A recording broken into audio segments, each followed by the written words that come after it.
Welcome to Alchemy Avenue, where we transform in real time, trust the vibe, and grow on purpose.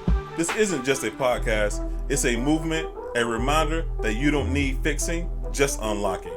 Around here, we laugh, we build, we heal, and we elevate, all powered by that deep inner knowing that says, this is exactly where I'm meant to be. You were made for this version of you, so let's expand, let's enjoy it, and let's keep becoming who we already are. Tap in. This is Alchemy Avenue. Welcome back. Let's get into a powerful, purposeful, and electrifying episode of Alchemy Avenue.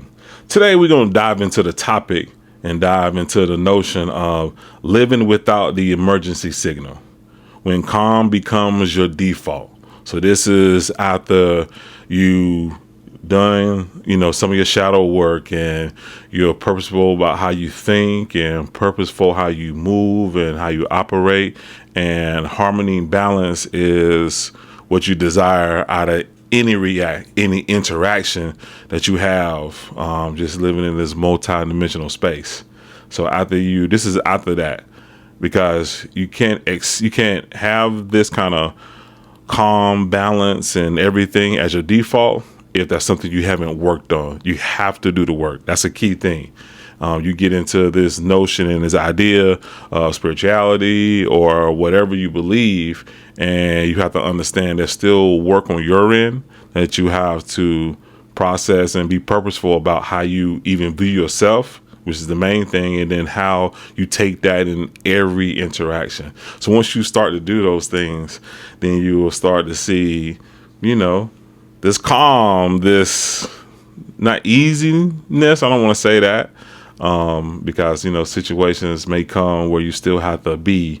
And I think sometimes too, we forget that standing up for ourselves and speaking up for ourselves, that's a type of self-care.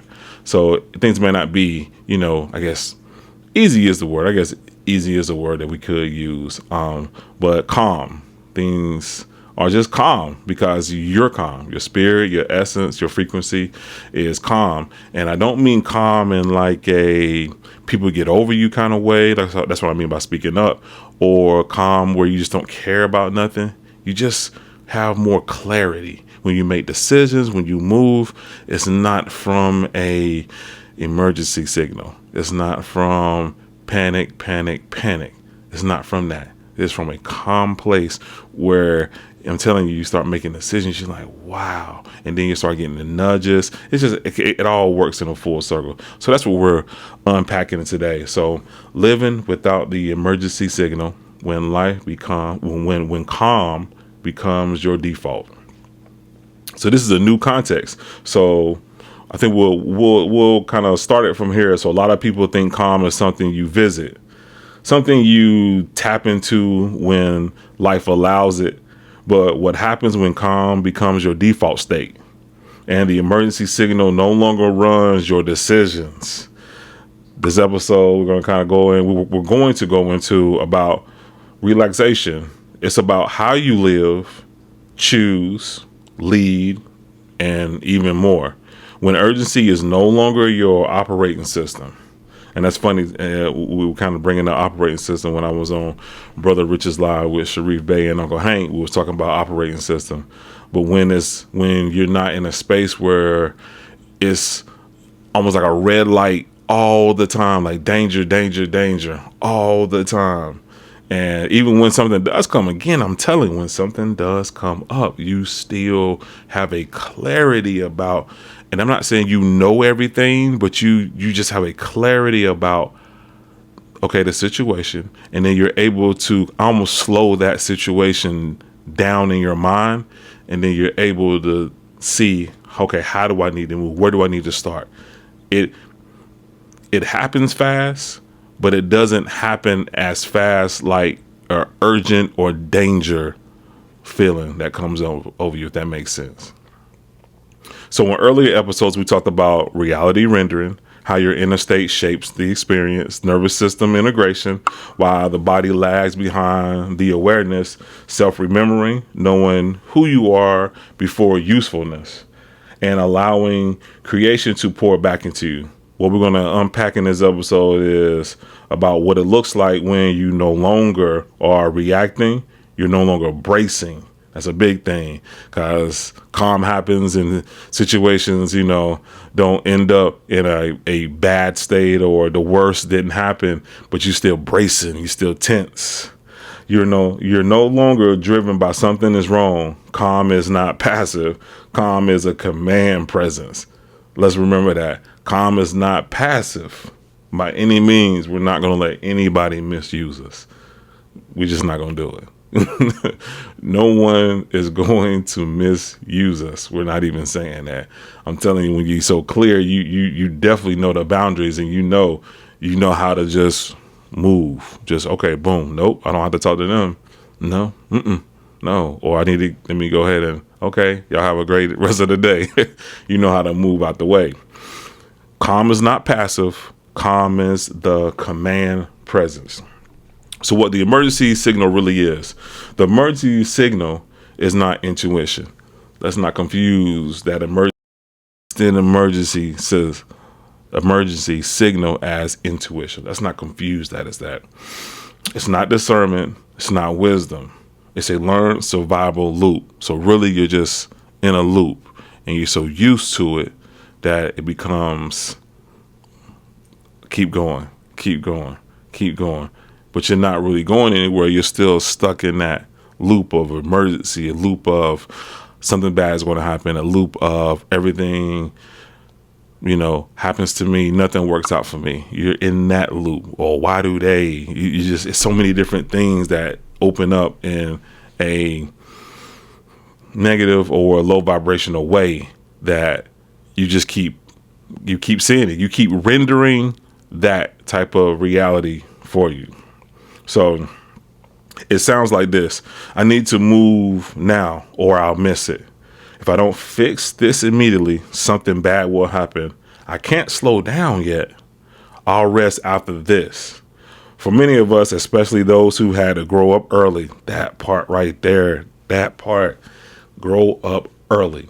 A lot of us had to do things in the house or do things way, or have adult responsibilities way too early. Way too early. So that type of trauma, that type of stress, that type of worrying is something that was learned, programmed, and embedded in us early. I'm talking about early, when I was just, building this episode, and that part came up. Wow, that's a powerful sentiment right there. Especially those who had to grow up early. Just insert all the stuff that you had to do way before you was really supposed to do it. Seriously.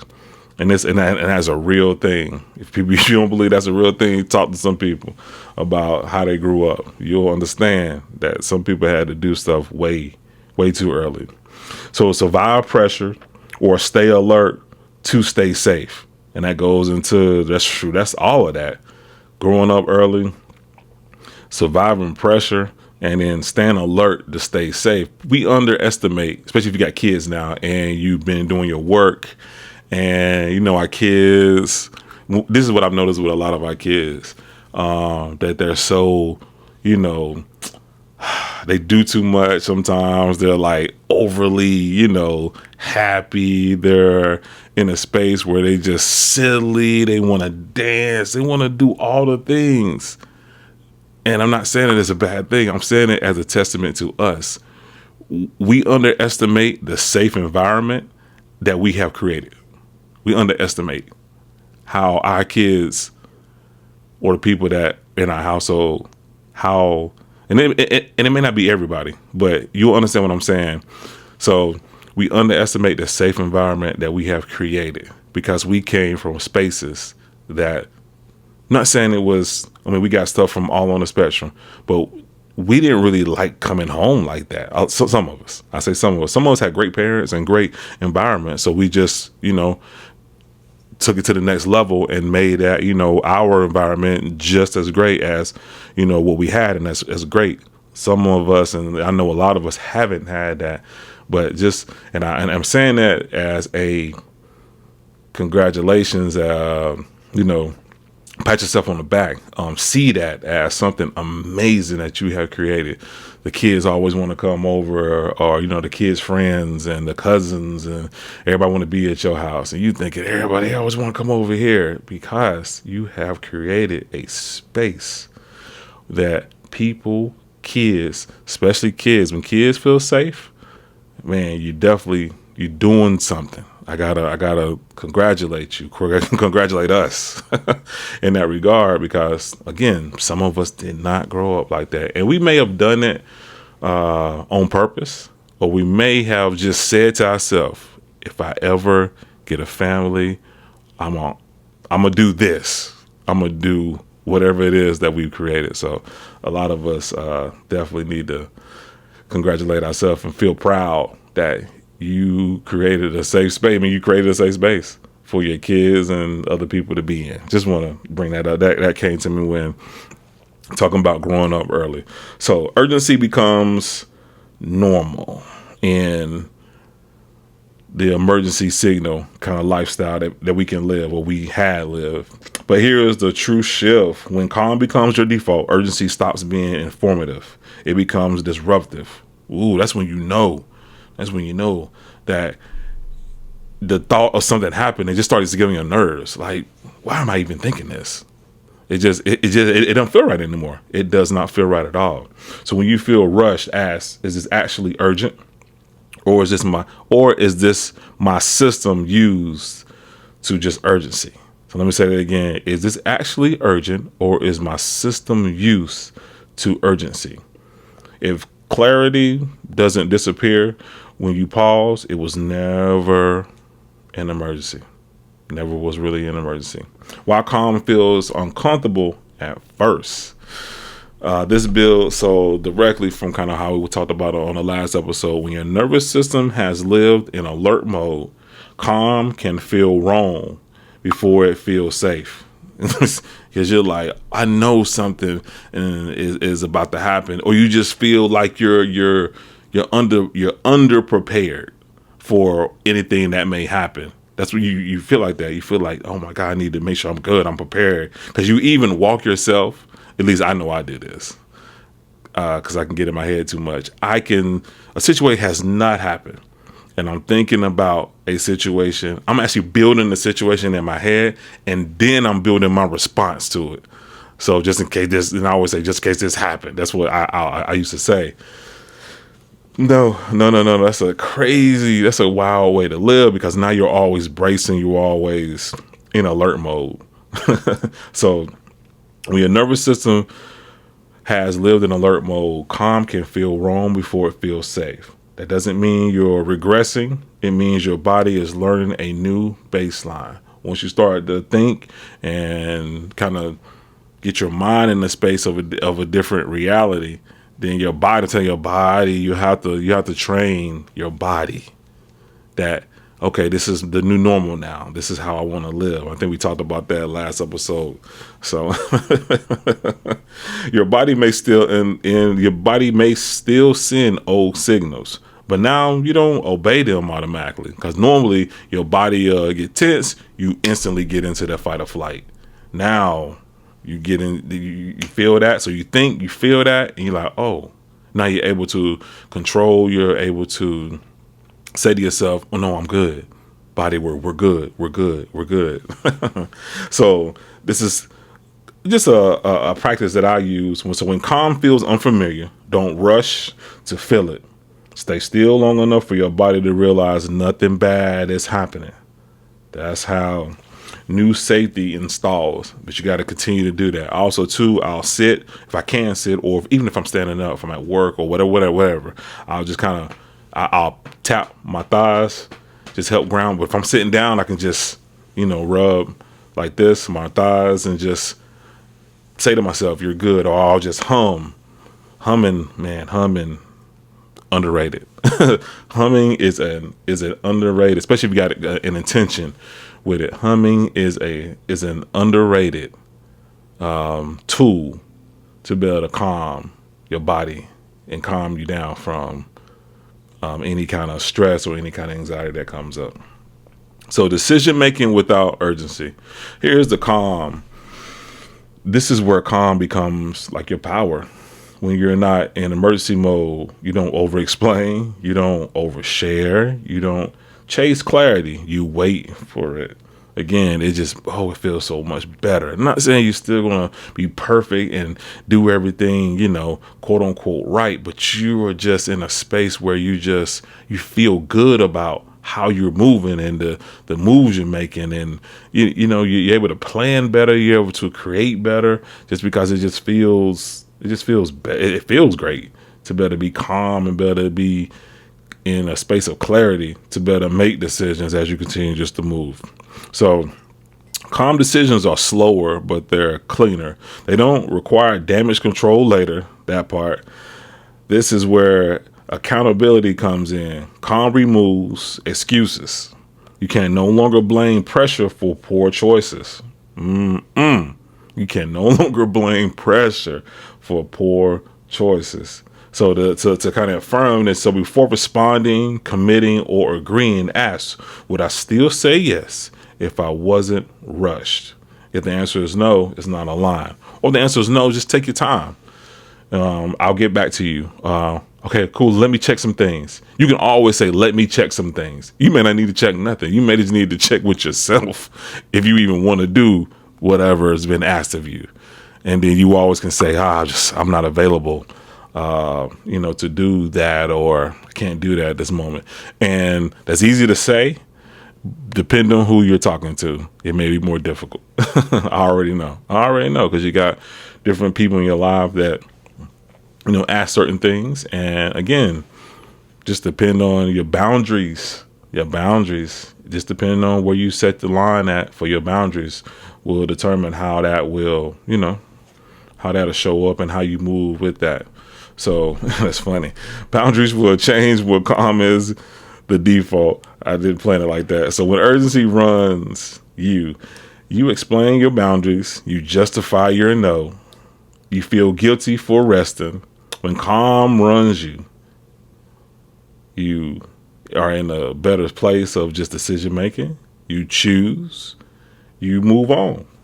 It's just that simple. You move on without any baggage from what you're thinking, people thinking, and also it could be what they're thinking. They could say something, or they could, be thinking away and they didn't say it. But again, you still move as, this is my decision I'm making at this time. So this doesn't make you cold. It makes you clear, and clarity is respectful.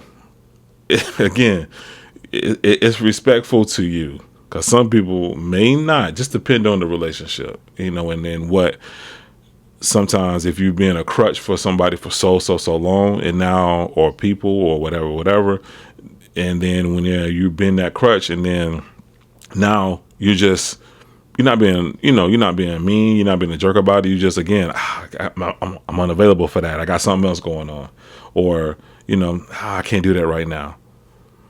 Then some people just don't want to accept that. So again, you have to be strong and have to be in a space of, you just really don't want to do it, or this is your decision and you're sticking on it. So we can kind of practice saying this: that doesn't work for me. I won't be able to do that. No apology, no story, no defense. Calm doesn't argue. It doesn't. Especially, and I think a lot of times too, people just mirror what we're feeling. So the guilt, the shame, if I don't do it, they gonna feel away. I think they mirror that back when we feel that, when we're making a decision or when we're saying, a response to something someone's asking.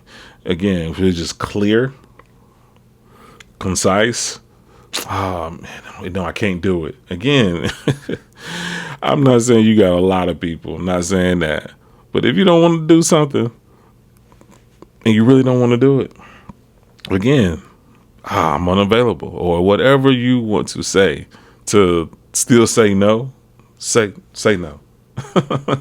So when old feelings reappear without the panic, this connects to earlier episodes. We talk about integration and self-remembrance. So the old sensations may still surface: frustration, fatigue, doubt, irritation, that doesn't mean the emergency signal is back.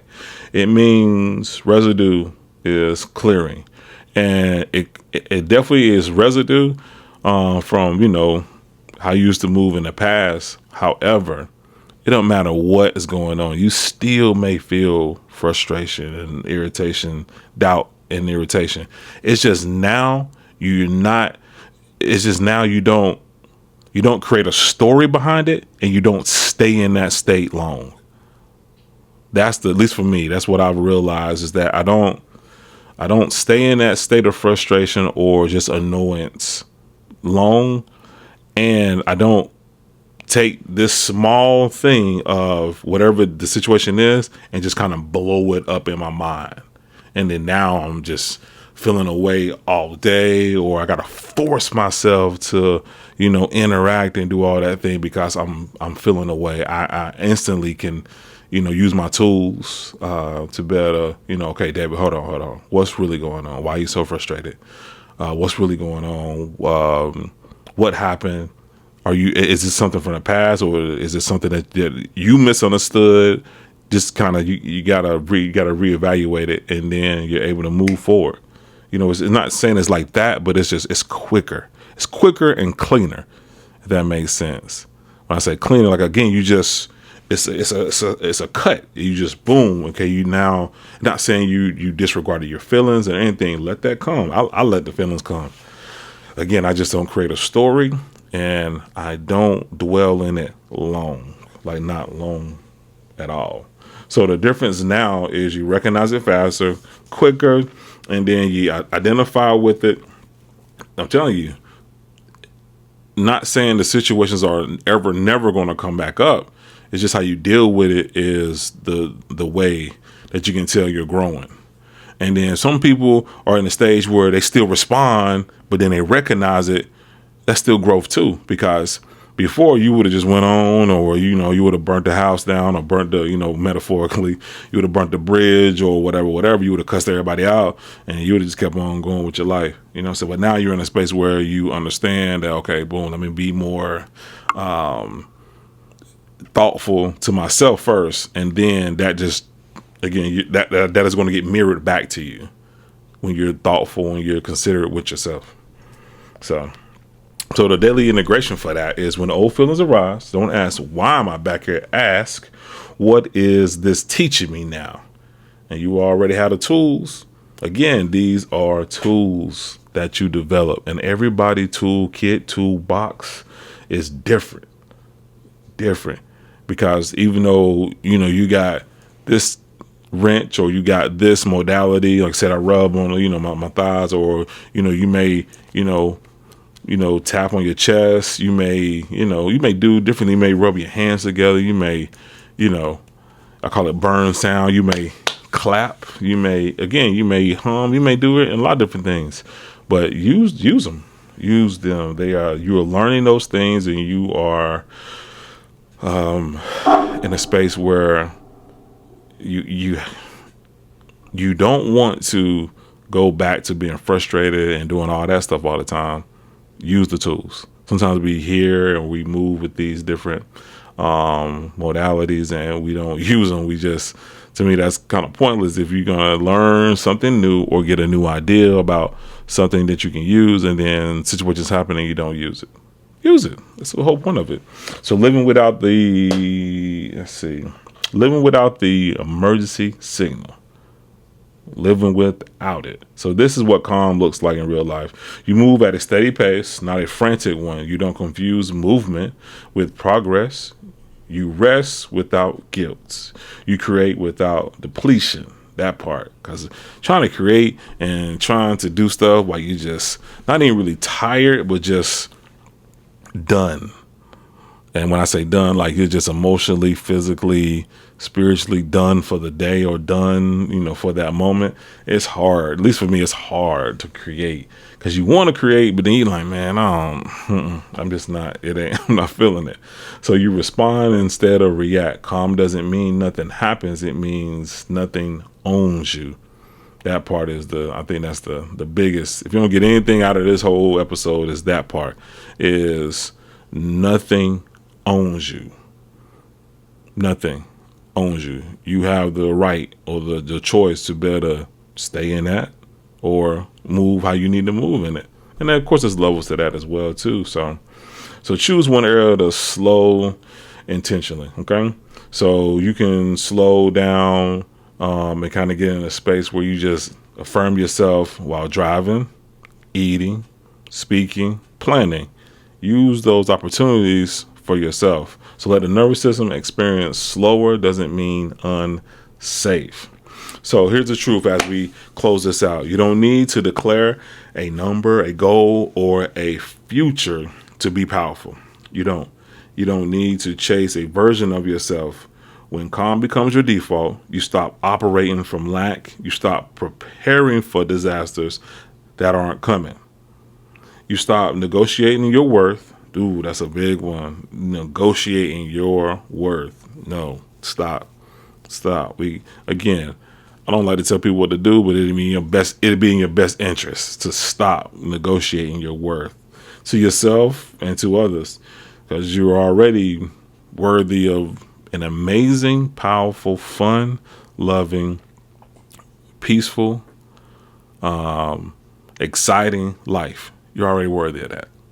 Like that should just be how you move, how you operate. And when you operate like that, and then everything always works out for you, and everything that you do, say, and think, then that's just how you should move. So now, whatever comes, you're like, okay, cool. So again, not saying you don't care, not saying you're trying to be emotionless about it. However, it doesn't own you. The challenges do not own you. So you move from being driven to being directed. And from this place, anything you build, money, relationships, art, leadership, comes from presence, not pressure. Anything you build comes from presence and not pressure. Not because you're trying to prove something, but because you know who you are. Calm isn't the absence of power. Calm is power under control. And once you live from there, nothing has to be forced ever again. So I love that, because I think a lot of times we just get into a space where we just, I'm so stressed. I got this going on, and we can't make it past that thought. So again, living from a space of calm, making decisions from calm, let that be the guiding light as we continue just to move and go through this wonderful and amazing life. Because I get it, some people don't want to be here. Some people say, oh, Earth is ghetto, and I don't want to, I'm not coming back a next lifetime. That's cool. But learn how to maximize your humanness at this moment. So, cool. So, don't forget, Avenue Talks. So, holla at me. 336-464-7881. Alchemy Avenue 859 at Gmail. The Alchemy Avenue on TikTok. And Facebook is David Heck. So, holla at me. Like I said, we can build and chop it up about different things. Also, too, I got these 11 by 17 prints. So somebody asked me about some codes for protection. That's what they asked. And again, I do these. This is just something I do. But I don't mind creating one, and, building one for whoever wants, whatever intention they want with it. We can co-create that together. And then, like I said, it's 11 by 17, good size. And I can send it.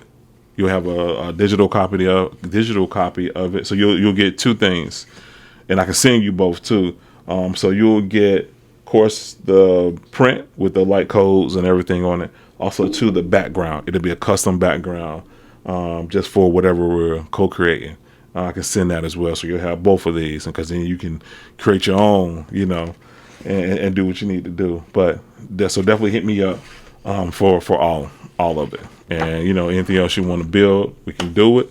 Again, if we have product service, we can trade. I've done that before. So let's continue to build, continue just to love ourselves so we can love others as we continue just to grow and expand. Next time, I say.